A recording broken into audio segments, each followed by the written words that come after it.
नमस्कार, मैं विमलेंदु चैतन्य और आप देख रहे हैं अब तक बिहार। चैतन्य कम्युनिकेशंस के समाचार प्रभाग में आपका स्वागत है। बिहार के गया में नाबालिग दलित बच्ची के साथ गया के मुख्यालय डीएसपी के पद पर तैनात कमलाकांत द्वारा बलात्कार की घटना में आज उस वक्त नया मोड़ आ गया जब बलात्कारी डीएसपी कमलाकांत की पत्नी ने बड़ा खुलासा करते हुए बताया कि पीड़ित दलित बच्ची का भाई इसकी शिकायत की थी, लेकिन रसूख और ओहदे के वजह से बलात्कार की पीड़ित नाबालिग दलित बच्ची की आवाज़ दब गई। वर्तमान में पटना सीआईडी में डीएसपी के पद पर तैनात कमलाकांत की पत्नी गया व्यवहार न्यायालय पहुंची अपना बयान दर्ज करवाने।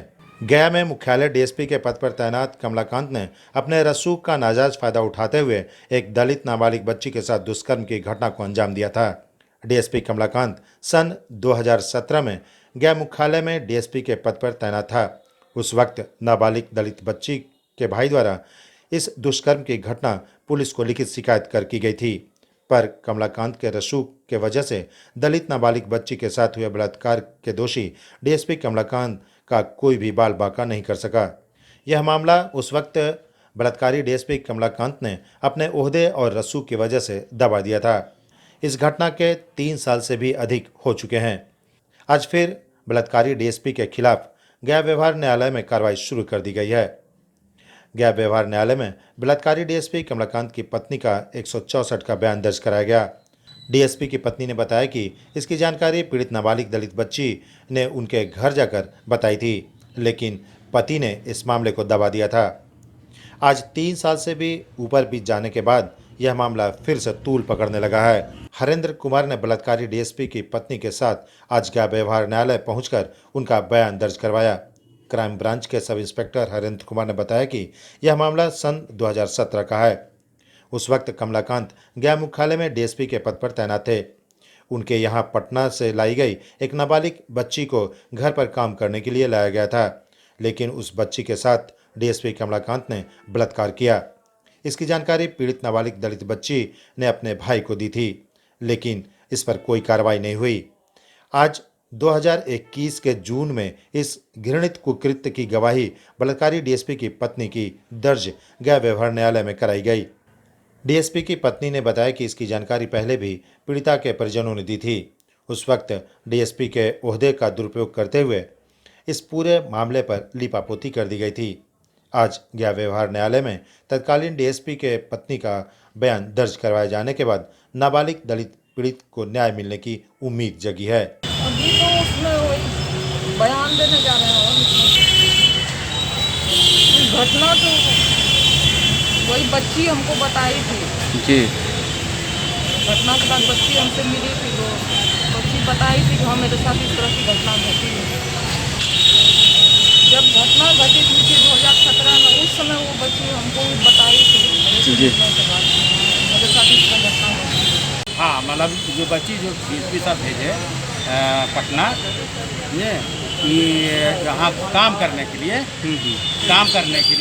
लेकिन वो बच्ची बताई कि हमारे साथ ऐसा ऐसा घटना हुई है, तो इस तुरंत जो है कंप्लेन भी की मैडम, लेकिन इस पर कोई सुनवाई नहीं हुआ।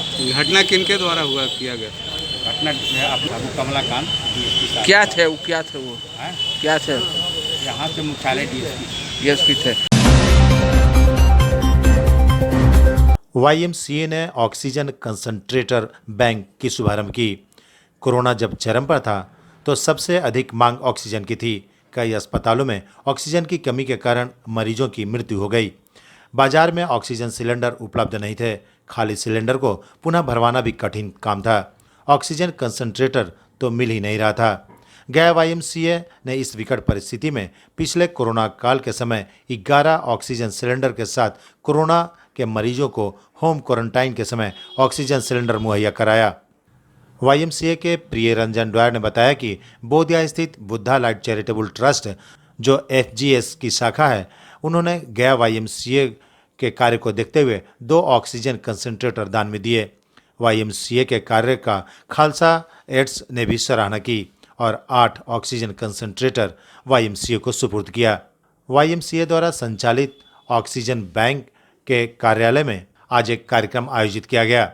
YMCA के प्रिय रंजन डॉयर ने बताया कि गैर सरकारी संस्था की यह पहली इकाई है जिसके पास 10 ऑक्सीजन कंसंट्रेटर हैं।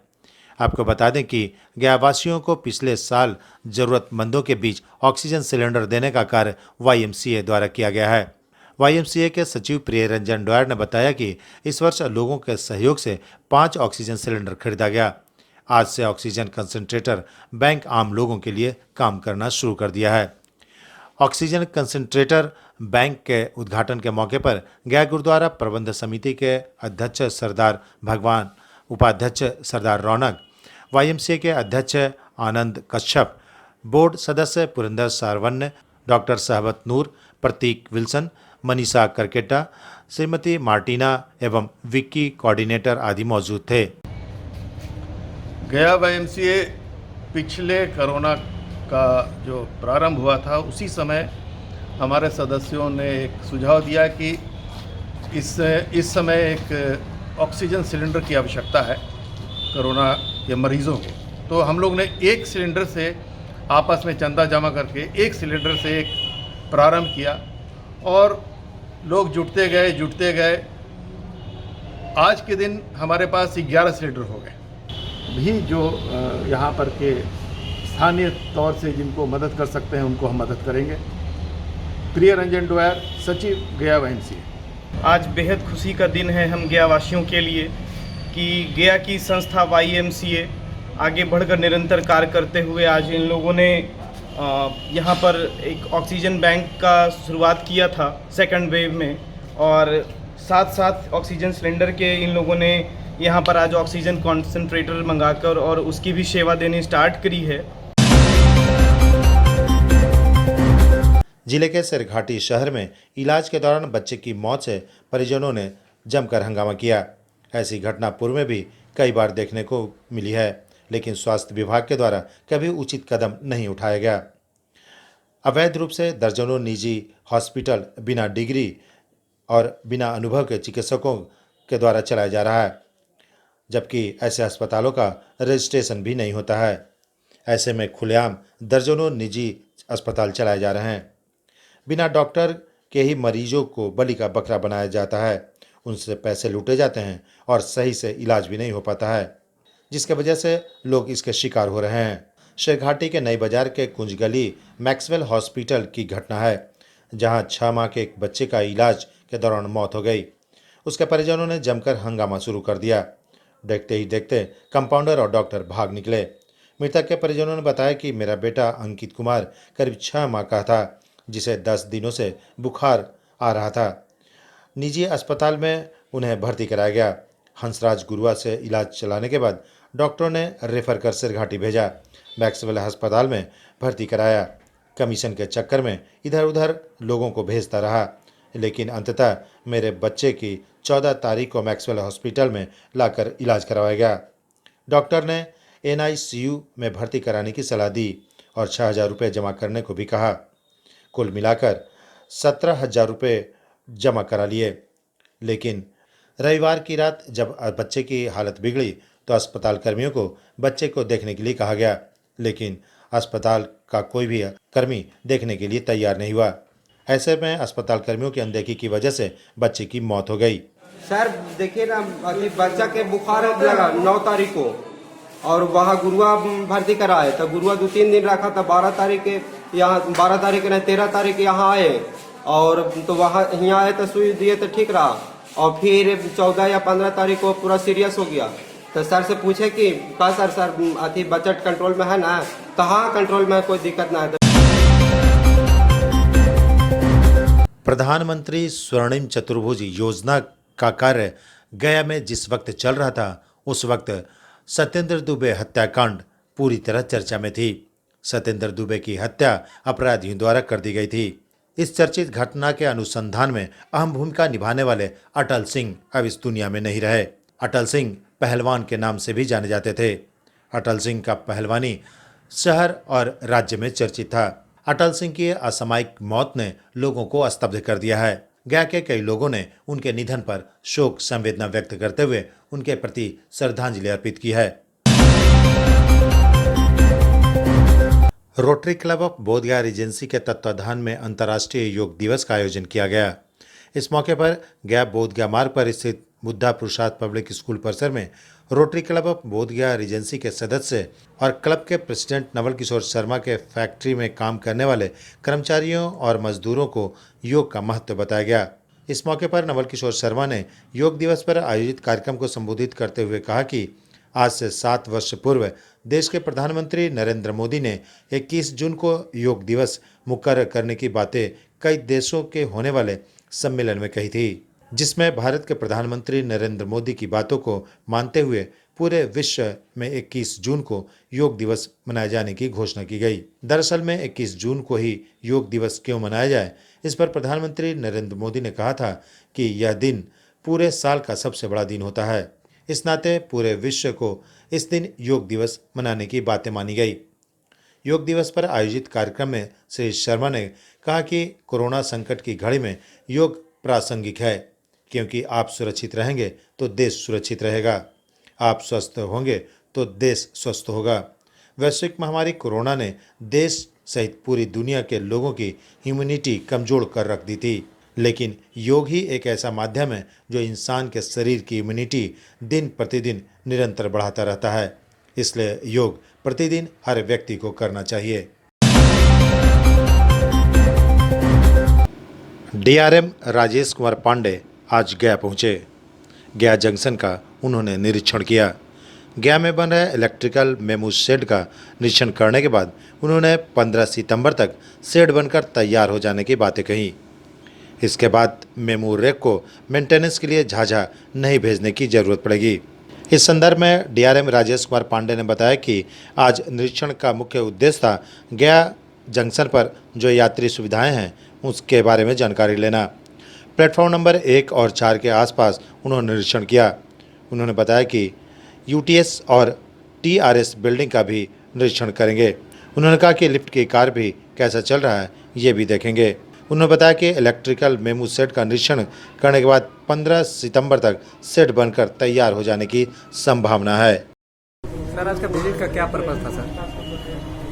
आज के विजिट का मुख्य पर्पज था यहाँ जो यात्री सुविधाएं हैं प्लेटफॉर्म 1 और 4 के आसपास में उनका निरीक्षण, और अभी मैं यूटीएस और पीआरएस वाली भी बिल्डिंग जाऊँगा, उसका भी निरीक्षण करूँगा। यहाँ जो लिफ्ट का वर्क चल रहा है उसके बारे में भी हम इसको एक्सपेडाइट करने के लिए आए हुए हैं। शहर में इन दिनों चोरों ने गया पुलिस की नाको दम कर रखी है। चोरों के आतंक से जहां एक और व्यवसायियों से लेकर आम जनता परेशान है, वहीं पुलिस लाख कोशिशों के बावजूद चोरी की घटना पर अंकुश लगा पाने में अक्षम साबित हो रही है। बीती रात कोतवाली थाना क्षेत्र के गुरुद्वारा मोहरी मंडल के समीप गोदाम से ताला तोड़कर मधुसूदन दूध पाउडर के गोदाम को चोरों ने निशाना बनाया। चोरों ने लगभग 18 लाख रुपए मूल्य के 250 बोरे मधुसूदन दूध पाउडर की चोरी कर ली। प्रोपराइटर राजेश कुमार ने बताया कि बीती रात अज्ञात चोरों ने हमारे गोदाम का ताला तोड़कर 250 बोरा जो लगभग 18 लाख रुपए मूल्य का मधुसूदन दूध पाउडर है उसकी चोरी कर ली है। लिखित आवेदन देकर कोतवाली थाना को सूचना दी गई है। सूचना मिलते ही पुलिस घटनास्थल पर पहुंची है और आसपास के सीसीटीवी फुटेज खंगाल रही है। रात में सब ताला तोड़ के माल ले गया। किस चीज का था गोदाम में? किस चीज का? मसूरन दूध था सर इसमें। कितना पैकेट आपके हिसाब से? लगभग 250 के आसपास है सर। यह अमूमन घटना कितने बजे की बताई जा रही है? रात का ऐसा 10 बजे से 8 बजे से मान के चलिए 4 बजे भोर तक किया होगा। अगल बगल कोई कोई जो आपको लगता हो कि माल कर सकते हैं? नहीं, अगल बगल में सब ठीक आदमी है। सीसीटीवी कैमरा लगा हुआ था क्या? नहीं, बगल में सुनील भैया क्या लगा हुआ था मगर वो खराब था। पुलिस अभी 1 घंटा पहले यहाँ से गया है, सब इंक्वायरी करके बहुत सारा सीसीटीवी हाँ सीसीटीवी कैमरा चेक करके गए हैं उन लोग। वैश्विक महामारी कोरोना संकट के घड़ी में गया के गांधी मैदान को कच्चा फल सब्जी बेचने के लिए सेंटर बनाया गया है, जहां लगातार लोगों की भीड़ जमा हो रही है। इतना ही नहीं, रात के अंधेरे में थोक व्यापारियों को काफ़ी मुश्किलों का सामना करना पड़ता है। यहाँ पे लगातार हो रही बारिश की वजह से व्यापारियों को आने जाने में संकट का सामना करना पड़ रहा है। इतना ही नहीं, रात के अंधेरे में स्ट्रीट लाइट खराब होने की वजह से लोगों को दुर्घटनाओं का भी शिकार होना पड़ रहा है। ऐसे में आम थोक व्यापारियों ने अनुरोध किया है कि नगर निगम को लाखों रुपए टैक्स देने के बावजूद इन्हें कोई भी सुविधा मैसर नहीं है। ऐसे में थोक व्यापारियों ने कहा है कि नगर निगम एवं संबंधित विभागीय पदाधिकारी इस ओर ध्यान दें, चूँकि एक राजस्व का बड़ा हिस्सा गैर नगर निगम के माध्यम से थोक व्यापारियों के माध्यम से गैर नगर निगम को उपलब्ध होता है। ऐसे में फर्ज और कर्तव्य दोनों के साथ साथ यह अधिकार है थोक व्यापारियों को कि उन्हें उन सुविधाओं को मुहैया कराई जाए जो उसके हकदार हैं। गया जिला के इमामगंज प्रखंड के कोठी थाना क्षेत्र के देवरिया गांव में एक लड़के और लड़की को रंगे हाथ आपत्तिजनक स्थिति में ग्रामीणों ने पकड़ लिया, जिसके बाद लोगों ने शिव मंदिर में दोनों की पकड़कर शादी करा दी। इस संबंध में लोगों ने बताया कि काफी दिनों से इन दोनों के बीच प्रेम प्रसंग चल रहा था। लड़की को अकेले देखकर लड़का उसके घर में अक्सर मिलने पहुंच जाया करता था। ऐसे में ग्रामीणों ने बताया कि लड़का लड़की को एक साथ आज रंगे हाथ पकड़ लिया गया। उसके बाद दोनों को पकड़कर स्थानीय शिवालय में शादी करा दी गई। और अपने शहर की खबरों के साथ जुड़े रहने के लिए हमारे चैनल अब तक बिहार को सब्सक्राइब कर बेल आइकन जरूर दबाएं। अब तक बिहार, खबर वही जो अब तक दिखाए।